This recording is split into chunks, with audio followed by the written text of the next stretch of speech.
Hi friends, வணக்கம். Welcome to Kothai cooking channel.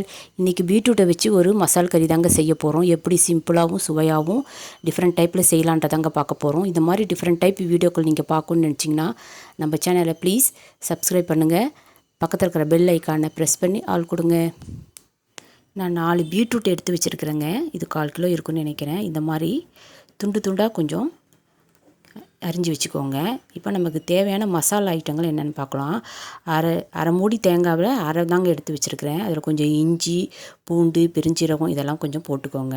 அவ்வளோதாங்க. இப்போ நம்ம ஒரு குக்கர் எடுத்துக்கோங்க. அகலமான ஒரு குக்கர் எடுத்துக்கிட்டிங்கன்னா கரெக்டாக இருக்கும். நம்ம குக்கரில் தான் வேக வைக்க போகிறோம். ஒரு அகலமான குக்கரில் ஒரு 4 ஸ்பூன் நீங்கள் எண்ணெய் விட்டுக்கோங்க. சமையல் எண்ணெய் உங்களுக்கு தேவையான அளவு கூட நீங்கள் விட்டுக்கலாம். விட்டுக்கிட்டு பாருங்கள், நல்லா ஹீட் ஆகட்டும். இந்த தேங்காய் நம்ம கடுகு உளுத்தம்பயிறு போட்டுக்கோங்க. நீங்கள் ஃபஸ்ட்டு தாளிக்கிறதுக்கு பொரியட்டும். அது அடுத்து கொஞ்சம் கருவேப்பிலை போட்டுக்கோங்க. இது நல்லா பொரியட்டுங்க. இப்போது வெங்காயம், ஒரு பெரிய வெங்காயம் எடுத்து வச்சுருக்கேன். அதை நல்லா நறுக்கி வச்சுருக்கேன். அதை போட்டுக்கலாம். கொஞ்சம் அதை போட்டு வதங்கட்டுங்க. இப்போ தேங்காய் நம்ம அரைக்கிறதுக்கு எடுத்து வச்சுருக்கோம் பாருங்களா. அதில் தேங்காய், இஞ்சி, பூண்டு, பெருஞ்சீரகம்லாம், சோம்பு அப்படி போட்டிருக்கோம். நான் பட்டை, லவங்கம், அந்த மசால் பொடியெலாம் நான் அரைச்சி போட போகிறேன். பவுடராக வச்சுருக்கேன். ஸோ அதனால் நீங்கள் என்ன பண்ணுங்கள், பவுடர் இல்லைட்டா நீங்கள் இதிலே இந்த மசாலையிலே நீங்கள் போட்டு அரைச்சிக்கோங்க. பட்டை, லவங்கம், அந்த மசால் பவுடர் சம்மந்தப்பட்டது எது வேணுமோ, அன்னாச்சி மொக்கு அதெல்லாம் கொஞ்சம் கொஞ்சம் போட்டு அரைச்சி எடுத்து வச்சுக்கோங்க.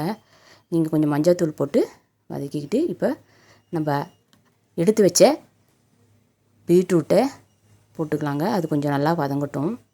இந்த தேங்காவை அதுக்குள்ளே இந்த தேங்காய் கலவையை நீங்கள் அரைச்சி எடுத்து வச்சுக்கோங்க. நம்ம குக்கர்லேயே வைக்கிறதுனால எல்லாத்தையுமே ஒன்றா கலந்து தாங்க வைக்க போகிறோம். இது கொஞ்சம் நேரம் நல்லா வதங்கட்டும். நம்ம குக்கரில் நீங்கள் போடுறதுனால நல்லா சாஃப்டாக வெந்திருக்குங்க இந்த பீட்ரூட்டு. இல்லைனா நம்ம வெளியே வச்சோன்னா ரொம்ப நேரம் வேகிற மாதிரி இருக்கும். அந்த ஒரு அழுத்தம் இருக்கும், காய் வேகாது. பாருங்கள், தேவையான அளவு உப்பு போட்டுக்கோங்க. குக்கரில் வச்சுட்டு நீங்கள் நல்லா விசில் 4-5 விசில் விட்டுட்டிங்கன்னா பாருங்கள், கொஞ்சம் வெறும் மிளகாத்தூள் கொஞ்சம் போட்டுக்கோங்க.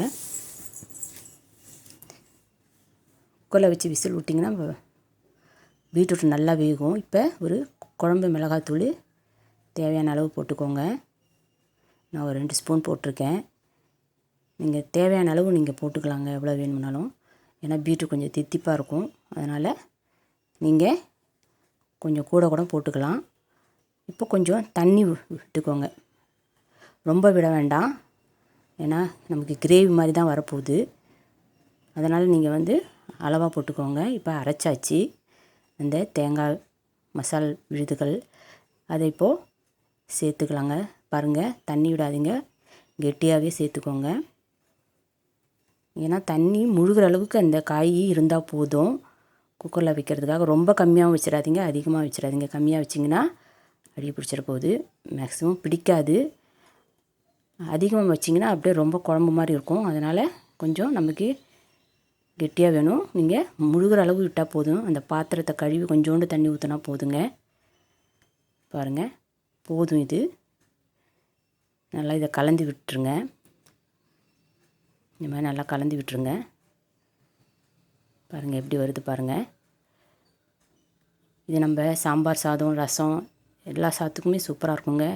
இதையே நம்ம சாப்பாடில் போட்டு சாப்பிட்டா ரொம்ப நல்லா இருக்குங்க, ரொம்ப சூப்பராக இருக்கும். இந்த மசால் கிரேவியே நம்ம போட்டு சாப்பிட்டிங்கன்னா நல்லா சூப்பராக இருக்கும். இந்த பாருங்கள், இப்போ கொஞ்சம் நான் சொன்னல பட்டை, லவங்கம், அந்த அன்னாச்சி மொக்கு இதெல்லாம் நான் போட்டு பவுடர் பண்ணி வச்சுருக்கேன். அந்த பவுடரை கடைசியாக போட்டுக்கிறேன். நீங்கள் தேங்காயோடையே கொஞ்சம் அரைச்சிக்கோங்க. இது முழுசாக நம்ம போட்டோன்னு வச்சுக்கோங்களேன், அது வாயில் தட்டுப்படும். ஸோ அது பசங்களுக்கும் மற்றவங்களுக்கும் அதெல்லாம் பிடிக்காமல் இருக்கும். அதனால் கொஞ்சம் கொத்தமல்லியும் போட்டுக்கோங்க.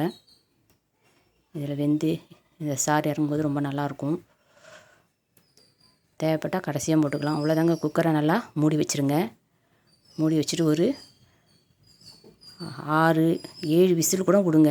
நல்லா பஞ்சு மாதிரி சூப்பராக வெந்து வருங்க. அப்போ தான் பாருங்கள், இதை எடுத்தாச்சு. நான் 6 விசில் விட்டுருக்கேன். பாருங்கள் எப்படி இருக்குன்னு. பாருங்கள் எப்படி மசால் கறி எவ்வளோ சூப்பராக வந்திருக்கு பாருங்கள்.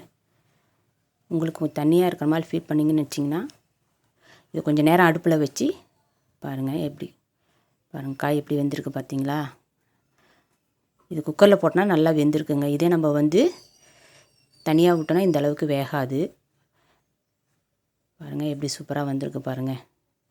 இது சாப்பாடுல போடும்போது ரொம்ப சுவையாக நல்லா இருக்குங்க. இது மாதிரி நீங்களும் செஞ்சு பாருங்கள் கண்டிப்பாக.